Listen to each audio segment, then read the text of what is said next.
이 영상은 무엇을 바로잡기 위해 만들어졌는가? 이 영상은 특정 인물이나 종파를 비난하기 위해 제작된 컨텐츠가 아닙니다. 이 영상의 목적은 단 하나입니다. 불교의 이름으로 유통되고 있는 두려움의 언어와 왜곡된 깨달음 담론을 철학적으로 바로잡는 것입니다. 최근 우리는 명상은 가짜다, 사람이 죽으면 그 영향이 유골이 남아있는 한 후손에게까지 미친다 와 같은 주장들을 어렵지 않게 접합니다. 이러한 말들은 얼핏 강렬하고 경고처럼 들리며 사람들에게 각성을 주는 것처럼 보일 수 있습니다. 그러나 이 영상은 묻고자 합니다. 그것은 정말 불교의 언어인가? 아니면 불교를 빌린 공포의 언어인가? 잘못된 명상론에 대하여 불교에서 명상은 기적을 만들어내는 기술도 아니고 문제를 즉시 해결해주는 마법도 아닙니다. 그러나 동시에 명상은 결코 사기로 치부될 수 있는 대상도 아닙니다. 명상은 깨달음을 내신해주는 행위가 아니라 의식이 스스로를 오해하지 않도록 만드는 최소한의 조건입니다. 명상이 상업적으로 왜곡될 수는 있습니다. 그러나 왜곡된 활용을 비판하는 것과 명상 자체를 부정하는 것은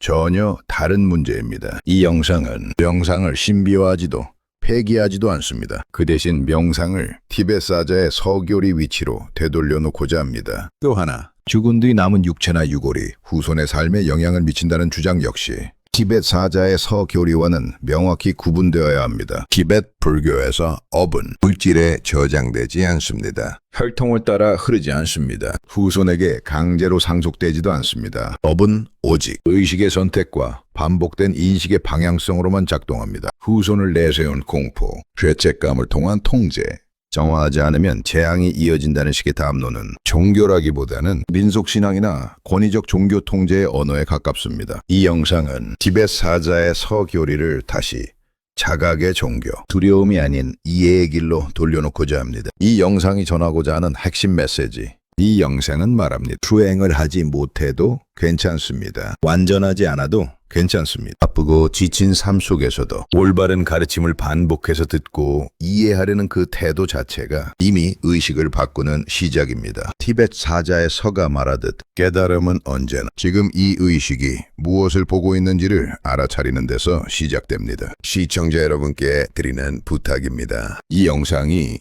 누군가에게 공포를 주는 대신 조금이라도 이해의 언어를 남길 수 있다면 그 자체로 이 영상의 목적은 충분히 달성된 것입니다. 이러한 철학적 대화가 더 많은 사람들에게 닿을 수 있도록 이 영상이 의미 있었다면 구독과 공유로 이 사유의 흐름을 함께 이어주시기 바랍니다. 깨달음은 혼자만의 소유물이 아니라 나눌수록 왜곡이 줄어드는 지혜이기 때문입니다. 티베트 불교에서 명상은 수행 기법이 아니라 깨달음의 구조입니다. 티베트 불교에서 명상, 잔딩, 바바나는 어떤 기적을 일으키는 도구도 아니고 현실 문제를 즉각 해결해주는 만병통치약도 아닙니다. 그러나 동시에 명상은 없어도 되는 부수적 행위나 사기적 상업 행위로 치부될 수 있는 대상도 아닙니다. 초기 불교에서부터 대승, 금강승에 이르기까지 개재정, 딩, 해회, 사막 가운데 정띵은 항상 핵심 축으로 자리해왔습니다. 아함경, 중아함, 장아함 어디에서도 명상은 무의미하다거나 수행은 언어 이해만으로 충분하다는 주장은 존재하지 않습니다. 오히려 티베트 불교는 일관되게 말합니다. 알았다고 해서 벗어나는 것이 아니라 직접 보아야 벗어난다. 명상은 깨달음을 대신해주는 행위가 아니라 깨달음이 일어날 수 있는 의식의 조건을 정렬하는 작업입니다. 그렇다면 왜 일부 승려나 수행자가 명상은 가짜다라는 극단적 표현을 사용할까요? 이는 대부분 다음의 문제에서 비롯됩니다. 첫째는 명상을 결과 중심으로 오해한 경우는 명상했는데 인생이 안 바뀌었다라고 생각하는 경우이고 명상했는데 고통이 여전하다라고 결과 중심으로 오해한 경우입니다. 둘째는 수행을 상품화한 세속적 명상 산업에 대한 반발 때문일 수도 있습니다. 10분 명상을 하면 성공을 할 수 있다. 명상 앱을 들으면 불안을 제거한다. 힐링 명상을 보면 우울증이 치료된다. 이러한 왜곡된 명상 담론을 비판하는 것은 정당합니다. 그러나 왜곡된 활용을 비판하는 것과 교리 자체를 부정하는 것은 전혀 다른 문제입니다. 정확히 말하면 명상은 가짜다가 아니라 명상을 세속적 욕망 충족 수단으로 파는 것이 사기다가 되어야 합니다. 티베트 사자에서는 단순한 사후 의식서가 아닙니다. 이 경전의 핵심은 죽음 이후가 아니라 의식의 구조 그 자체입니다. 아르도, 바르도란 죽음 이후의 중간 상태이기도 하지만 동시에 매 순간 변하는 의식의 경계 상태를 의미합니다. 이 책에서 반복되는 핵심 메시지는 단 하나입니다. 이 모든 것은 그대 자신의 마음의 투영임을 알아차려라. 이 알아차림은 이적 이해만으로는 불가능합니다. 평생의 수행 명상과 관조를 통해 훈련된 인식 능력이 전제됩니다. 즉, 티베트 사자의 선은 명상을 부정하기는커녕 명상 없이 읽으면 오히려 위험한 경전입니다. 망자의 유골은 후손에게 미친다. 정말일까요?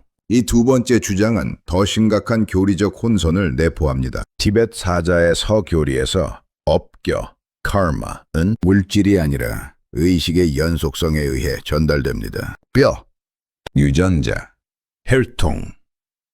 이것들은 불교적 인과의 주체가 아닙니다. 티베트 사자의 서, 유가사 지론, 아비담마 어디에서도 육체의 잔존이 업의 전달 조건이라는 개념은 존재하지 않습니다. 불교는 명확히 말합니다. 업은 마음의 흔적이며 마음은 조건 따라 이어질 뿐 물질에 고정되지 않는다. 이 주장, 불교라기보다는 민속신앙, 샤머니즘, 혹은 유교적 조상관념의 혼합에 가깝습니다. 왜 이런 주장이 위험한가? 이런 주장은 다음과 같은 심각한 문제를 낳습니다. 첫째, 공포를 통해 수행을 강요합니다. 정화하지 않으면 후손이 고통받는다는 식으로 강요합니다. 둘째, 불교의 자각중심 교리를 혈통결정론으로 왜곡하는 것입니다. 개인의 책임과 자유를 제거한다. 티베트 사자의 서의 메시지는 정반대입니다. 그대는 지금 이 순간에도 깨어날 수 있다. 교리적 일관성에 대한 감각입니다. 명상을 부정하면서 업을 물질화하고 공포를 강조하는 방식. 이는 한국 불교 정통 교학에도 티베트 불교의 바르도 교리에도 부합하지 않습니다. 그렇다면 이런 영상을 듣는 것만으로도 해탈에 이르는가? 현대인의 현실적 조건. 왜 수행은 어려운가? 오늘날 대부분의 오리지널 직장인은 하루 8시간 이상의 노동과 생계를 책임져야 하며 가족관계의 갈등과 만상적 피로와 정보 과잉 속에서 살아갑니다. 전통 불교 수행 체계에서 전제하는 조건, 즉 출가, 장시간 tra선, 엄격한 계율, 산중 혹은 사원 중심의 생활은 현대인의 삶과 구조적으로 양립하기 어렵습니다. 이 때문에 많은 이들이 다음과 같은 질문을 묻습니다. 나는 수행을 할 수 없는 구조 속에 있는데 그렇다면 나는 애초에 깨달음과 무관한 존재인가? 티베트 사자의 서는 이 질문에 대해 불교 경전 가운데서도 가장 급진적이고 동시에 가장 자비로운 답변을 제시합니다. 티베트 사자의 서의 원제는 바르도에서 듣는 것으로 해탈하는 위대한 가르침입니다. 여기서 중요한 단어는 단연 듣는 것, 긴입니다. 이 경전은 명확히 전제합니다. 죽은 자는 이미 수행할 수 없다. 몸은 없다. 좌선도, 절도, 계율 실천도 불가능하다. 그럼에도 불구하고 듣는 것만으로도 해탈할 수 있다고 선언합니다. 이것은 불교 교리 안에서도 매우 이례적인 주장입니다. 여기서 말하는 듣는다는 단순한 소리의 입력을 의미하지 않습니다. 불교 인식론에서의 듣는다는 다음을 포함합니다. 의미가 담긴 언어 구조, 반복을 통한 의식 각인, 위기, 혹은 전환 상태에서의 인식 촉발, 즉 문해탈은 이해 없는 청취가 아니라 의식 기본층에 남아있던 기억의 재활성화입니다. 티베트 사자의 서가 죽은 자에게 읽히는 이유도 여기에 있습니다. 살아있을 때 이미 들은 적이 있는 언어 구조가 죽음이라는 극단적 바르도 상태에서 의식을 붙잡는 탓, 앵커 역할을 한다. 반복 청취가 의식에 남기는 흔적은 불교는 인간을 한 번 듣고 즉시 깨닫는 존재로 보지 않습니다. 오히려 인간은 수없이 반복된 인식 패턴에 의해 형성되는 존재입니다. 아비담마에서는 이를 습기식치, 즉 반복된 마음의 경향성이라고 설명합니다. 화를 반복하면 화가 먼저 일어난다. 비교를 반복하면 비교가 자동 반응이 된다. 두려움을 반복하면 두려움이 세계를 해석한다. 반대로 말하면 깨어있음의 언어를 반복해 들으면 집착의 구조를 반복해 인식하면 이것은 마음의 투영이다 라는 설명을 계속 접하면 그 역시 의식의 습기로 남습니다. 수행과 청취의 본질적 차이와 연결점은 무엇일까요? 전통 수행은 직접적, 체험 중심, 즉각적인 통찰을 목표로 합니다. 반면 반복 청취는 간접적, 인식 중심, 부조 이해를 축적합니다. 그러나 티베 사자에서는 이 둘을 대립시키지 않습니다. 오히려 이렇게 말합니다. 수행을 하지 못했더라도 올바른 가르침을 충분히 들어두었다면 의식은 결정적 순간에 그것을 기억할 수 있다. 이것이 바로 문해탈의 논리입니다. 일반 직장인이 매일 좌선하지 못하더라도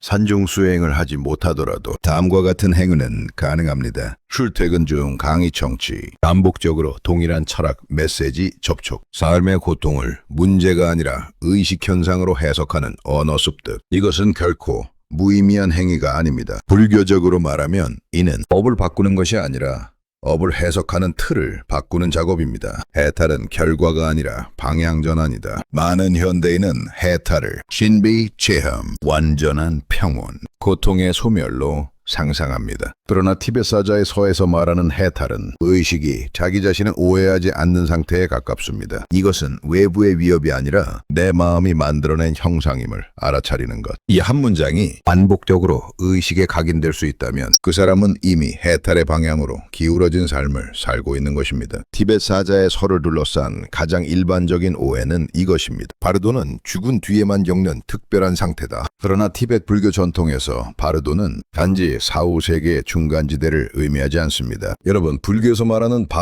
바르도라는 개념은 흔히 죽음 이후의 중간 상태로만 오해되곤 합니다. 그러나 바르도의 본래 의미는 훨씬 더 넓고 우리 삶과 아주 밀접합니다. 바르도란 문자 그대로 사이의 상태입니다. 하나의 정체성은 이미 무너졌지만 다음 정체성은 아직 완성되지 않은 상태, 즉 옛나도 아니고 새나도 아닌 구간을 뜻합니다. 이 정의를 그대로 삶에 적용해 보면 바르도는 죽음 이후에만 존재하는 특별한 상태가 아니라 인간의 삶 전반에 걸쳐 반복되는 보편적인 경험임을 알 수 있습니다. 우리는 이미 살아있는 동안 수없이 많은 바르도를 통과하며 살아가고 있습니다. 불교적 관점에서 보면 다음과 같은 시기들은 모두 하나의 바르도입니다. 먼저 청소년기 바르도입니다. 이 시기는 더 이상 어린아이로 머물 수는 없지만 아직 성인으로서의 자아가 형성되지 않은 단계입니다. 기존의 어린아이의 정체성은 무너지고 성인 정체성은 아직 자리를 잡지 못한 상태죠. 그래서 이 시기에는 혼란, 과장된 감정, 방향상실이 흔히 나타납니다. 다음은 사회초년기 바르도입니다. 학생이라는 정체성은 사라졌지만 직업인으로서의 정체성은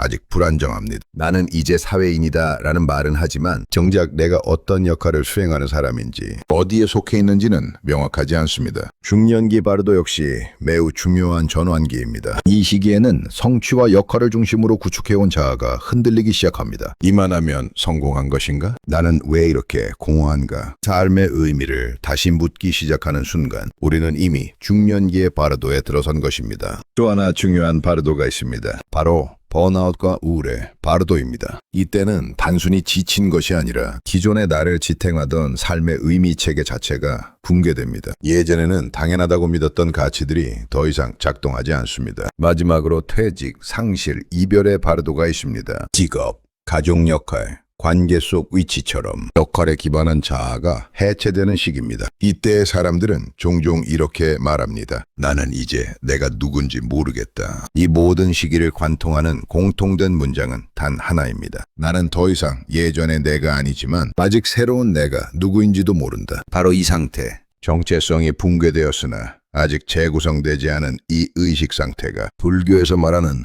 바르도적 의식 상태입니다. 바르도는 실패의 증거가 아닙니다. 오히려 변화가 시작되고 있다는 가장 분명한 신호입니다. 문제는 우리가 이 상태를 병리로만 오해하고 빨리 벗어나야 할 오리로 판단할 때 발생합니다. 바르도는 통과해야 할 혼란이자 새로운 자아가 형성되기 직전의 필연적인 공백입니다. 그리고 이 공백을 어떻게 통과하느냐에 따라 다음 삶의 방향과 깊이는 완전히 달라집니다. 이 점을 이해하는 것이 바르도를 두려움이 아닌 통찰의 시기로 바꾸는 첫걸음입니다. 왜 바르도에서는 환영과 공포가 증폭될까요? 티베트 사자에서는 바르도 상태의 특징을 이렇게 묘사합니다. 장렬한 빛, 무서운 형상, 유혹적 이미지, 심판받는 듯한 공포. 이를 문자 그대로 이해하면 신화가 되지만 의식 구조로 이해하면 매우 현실적인 설명이 됩니다. 정체성이 붕괴된 상태에서 의식은 의지할 기준을 상실합니다. 그 결과 불안은 위협으로 형상화되고 욕망은 구원처럼 포장되며 죄책감은 심판자로 나타납니다. 연대 직장인이 겪는 극심한 불안, 비교 강박, 성과 압박, 실패 공포 역시 바르도적 환영의 현대적 형태라 볼 수 있습니다. 전통 수행의 관점에서 보면 이러한 상태는 좌선과 수행으로 다뤄야 할 대상입니다. 그러나 현실적으로 대부분의 직장인은 바르도 상태에 있을 때 오히려 수행이 불가능해집니다. 시간이 없고 에너지가 없고 마음은 이미 소진되어 있습니다. 바로 이 지점에서 티베트 사자의 서해 문해탈 교리는 현대인에게 결정적인 의미를 갖습니다. 정리를 할 수 없을 때 인식이라도 붙잡을 수 있다면 의식은 완전히 붕괴되지 않는다. 일부 수행자들은 이렇게 말합니다. 이해는 가짜다. 체험만이 진짜다. 이 말은 부분적으로는 맞습니다. 그러나 전제 조건이 생략된 진실입니다. 체험이 작동하려면 그 체험을 해석할 언어 구조가 이미 의식 안에 존재해야 합니다. 티베트 사자의 서가 반복적으로 익히는 이유는 이것입니다. 바르도에서 일어나는 체험은 매우 강렬하지만 해석, 언어가 없으면 그것은 곧바로 공포로 전락합니다. 즉, 이해는 체험의 대체물이 아니라 체험을 해탈로 전환시키는 프레임입니다. 일반 직장인이 유튜브 강의 영상, 철학적 설명, 반복되는 메시지를 통해 다음과 같은 문장을 계속 접한다고 가정해 봅시다. 이 감정은 나 자체가 아니라 일시적 현상이다. 이 공포는 외부 실체가 아니라 내 마음의 투영이다. 지금의 혼란은 정체성 붕괴의 자연스러운 과정이다. 이 문장들은 즉각적인 깨달음을 주지는 않습니다. 그러나 바르도 상태가 닥쳤을 때 이 언어들은 의식을 붙잡는 최소한의 구조물이 됩니다. 불교적으로 말하면 이는 전락을 막는 인연, 산년입니다. 티베트 사자의 선은 해탈을 빛을 보고 즉시 사라지는 사건으로만 설명하지 않습니다. 오히려 더 현실적인 정의는 이것입니다. 환영을 환영으로 알아차리는 순간 의식은 더 깊은 전락을 멈춘다. 일반 직장인이 고통 속에서도 불안 속에서 무너지기 직전의 순간에도 지금 나는 바르도 상태에 있구나 라고 알아차릴 수 있다면 그 사람은 이미 해탈의 반대 방향인 무명우명의 가속을 멈춘 상태에 있습니다. 네가 제대로 살지 않으면 그 결과가 자식과 후손에게까지 간다. 이러한 메시지는 종교적 경고처럼 보일 수 있지만 철학적으로 분석하면 매우 분명한 구조를 가집니다. 개인의 불안을 자극하고 미래 세대에 대한 죄책감을 유발하며 현재의 선택을 공포로 통제한다. 이 방식은 깨달음을 목표로 하는 교리의 방식이 아니라 행동을 통제하기 위한 규율, 권력의 언어에 가깝습니다. 불교는 전통적으로 이런 방식을 외도적 접근으로 분류해 왔습니다. 불교에서 업견 무엇일까요? 불교에서 업은 벌도 아니고 저주도 아니며 유전 물질도 아닙니다. 법이란 정확히 말해 의식이 반복적으로 선택해온 방향성의 누적입니다. 아비담마와 유바사지론에서 업은 이렇게 정의됩니다. 의도된 행위가 의식에 남긴 경향성, 즉 생각, 판단, 반응, 해석 방식, 이 모든 것이 업을 구성합니다. 여기에는 뼈, 유전자, 육체 잔존물이 인과의 매개로 등장하지 않습니다. 공정하게 말하자면 이 주장에는 일부 사실처럼 보이는 요소가 있습니다. 부모의 성향은 자녀 양육에 영향을 미친다. 가정 환경은 심리적 패턴을 전수한다. 그러나 이것은 심리학, 사회학의 영역이지 불교적 업설과는 전혀 다른 이야기입니다. 불교의 업은 혈통을 따라 흐르지 않고 물질에 저장되지 않으며 타인에게 강제 상속되지 않습니다. 티베트 사자에서는 이 점을 극단적으로까지 강조합니다. 그대가 보는 모든 것은 그대 자신의 마음에서 일어난다. 이 말은 곧 누구도 대신 업을 짊어지지 않는다는 뜻입니다. 불교가 말하는 책임은 서구적 의미의 죄책감과 다릅니다. 내가 잘못했으니 벌을 받아야 한다가 아니라 이 선택은 이런 의식 상태를 만든다입니다. 즉, 책임이란 처벌의 문제가 아니라 인식의 결과입니다. 티베트 사자의 서에서 바르도에 등장하는 심판 장면 역시 외부 존재의 판결이 아니라 자기 인식의 투영입니다. 이 점을 이해하지 못하면 불교 교리는 곧바로 공포신앙으로 전락합니다. 불교 수행에서 공포는 제거해야 할 대상이지 활용해야 할 수단이 아닙니다. 왜냐하면 공포는 항상 다음을 유발하기 때문입니다. 대상화, 외부 탓, 자기 반어, 맹목적 복종. 이 모든 것은 자갑적과 정반대 방향입니다. 티벳 사자의 서가. 바르도에서 가장 위험한 상태로 지목하는 것도 공포에 의해 환영을 실체로 믿어버리는 순간입니다. 왜 이런 주장이 반복적으로 등장하는가? 이러한 공포 기반 주장은 대개 다음과 같은 맥락에서 등장합니다. 대중을 빠르게 통제해야 할 때, 복잡한 교리를 단순화하고 싶을 때, 수행의 어려움을 윤리적 협박으로 대체할 때. 그러나 이러한 방식은 불교의 핵심 정신과는 양립할 수 없습니다. 불교는 언제나 이렇게 말해왔습니다. 믿지 말고 보아라. 명상을 부정하고 업을 물질화하고 유골이나 묘자리로 후손 공포를 강조하는 방식은 불교라기보다 도덕 통제형 종교 담론에 가깝습니다. 수행하지 못하는 삶은 실패한 삶인가? 불교가 요구하는 것은 완전함이 아니라 방향성입니다. 불교는 오랫동안 출가, 좌사, 계율, 장기간 집중 수행을 이상적인 경로로 제시해왔습니다. 이 때문에 현대인, 특히 일반 직장인은 불교 앞에서 종종 이런 감정을 느낍니다. 나는 애초에 조건이 안 되는 사람이다. 수행을 못하니 깨달음은 나와 무관하다. 그러나 이는 불교 교리의 전부가 아니라 일부만을 절대화한 이해입니다. 불교의 핵심은 어떻게 사느냐 이전에 어떻게 인식하느냐에 있습니다. 초기 경전을 보면 부다의 제자들은 모두 출가 수행자였던 것처럼 보입니다. 그러나 조금만 더 면밀히 보면 상당수의 깨달음 사례는 다음과 같은 사람들에게서 나타납니다. 장사꾼, 농부, 왕과 행정가, 가족을 둔 제가자. 그들에게 공통된 조건은 단 하나입니다.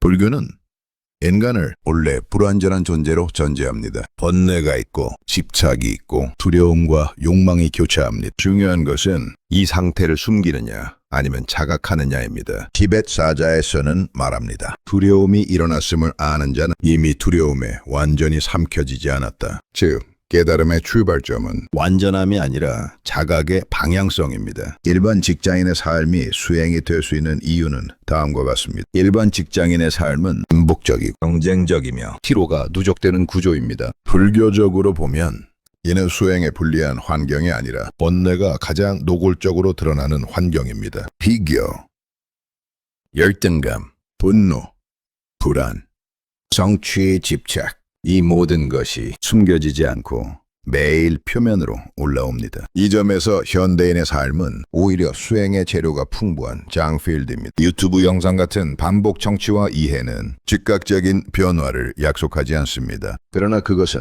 다음과 같은 최소 조건을 만듭니다. 감정과 자신을 동일시하지 않음, 생각을 사실로 즉시 믿지 않음, 고통을 실패가 아니라 현상으로 인식함. 이 세 가지는 아주 작아 보이지만 불교적으로는 결정적 전환점입니다. 해탈을 완전히 도착한 상태로만 상상하면 대부분의 사람은 출발조차 하지 못합니다. 그러나 불교는 해탈을 의식의 기울기로 설명합니다. 집착적으로 기울면 윤회, 다각적으로 기울면 해탈. 이 관점에서 보면 매일 짧은 시간이라도 올바른 가르침을 듣고 자기 상태를 인식하려는 시도는 이미 해탈 쪽으로의 미세한 기울기를 만들어냅니다. 아무것도 못한다는 생각 자체가 무명입니다. 많은 직장인이 이렇게 말합니다. 나는 아무것도 못하고 있다. 그러나 불교적으로 보면 이 생각 자체가 이미 하나의 해석 오류입니다. 듣고 있고 이해하고 있고 자기 상태를 질문하고 있다면 그 사람은 이미 무명에서 벗어나는 과정에 들어와 있습니다. 명상은 가짜다. 망자의 유골은 후손에게 영향이 미친다. 이 두 언어는 각각 다른 방식으로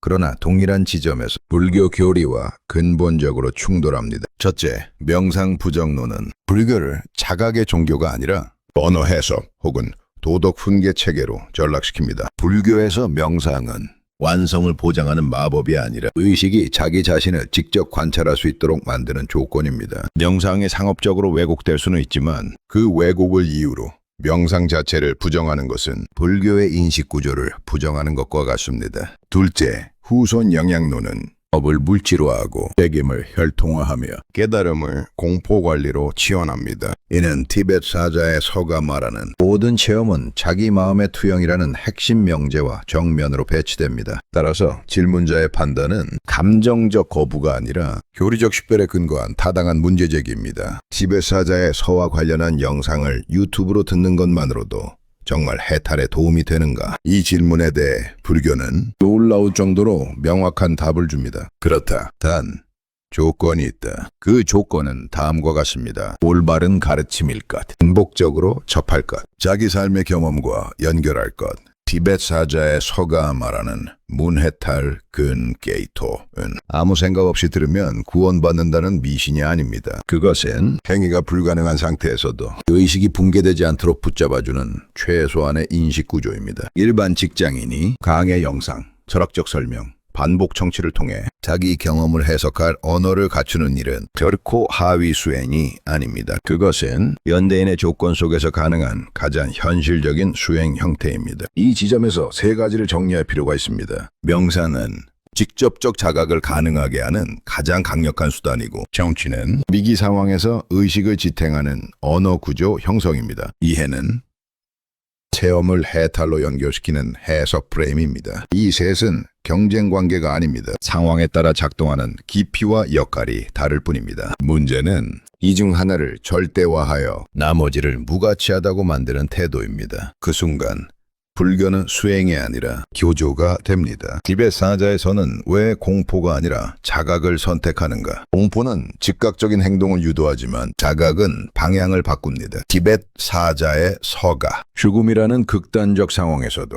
공포 대신 알아차림을 반복해서 강조하는 이유는 명확합니다. 공포는 윤회를 강화하지만 자각은 전락을 멈춘다. 망자의 유골로 후손에게 공포를 주는 행위, 죄책감을 통한 통제, 심판 서사를 통한 복종 유도는 티벳 사자의 서교리 방식이 아닙니다. 그것은 깨달음이 아니라 관리의 언어입니다. 현대 직장인에게 전하는 가장 중요한 메시지입니다. 마지막으로 수행을 하지 못한다고 느끼는 모든 현대인에게 이 말을 전할 수 있습니다. 당신의 삶은 불완전해서 실패한 것이 아니다. 당신의 삶은 지금도 의식을 시험하는 현장이다. 불안 속에서도 질문하고, 고통 속에서도 의미를 찾고, 혼란 속에서도 이해하려 한다면 그 자체로 이미 불교가 말하는 깨어있음의 방향 위에 서 있는 것입니다. 티벳 사자의 서가 현대에 남긴 마지막 가르침. 이 책은 죽은 자를 위한 경전이 아니라 살아있는 자가 자기 의식을 잃지 않도록 돕는 안내서입니다. 그리고 그 핵심 메시지는 지금도 변하지 않았습니다. 두려워하지 말라. 이것은 그대 자신의 마음이다. 이 문장을 반복해서 듣고 조금씩 이해하고 삶의 순간마다 떠올릴 수 있다면 그 사람은 이미 해탈의 반대편이 아니라 해탈을 향한 쪽에 서 있는 존재입니다.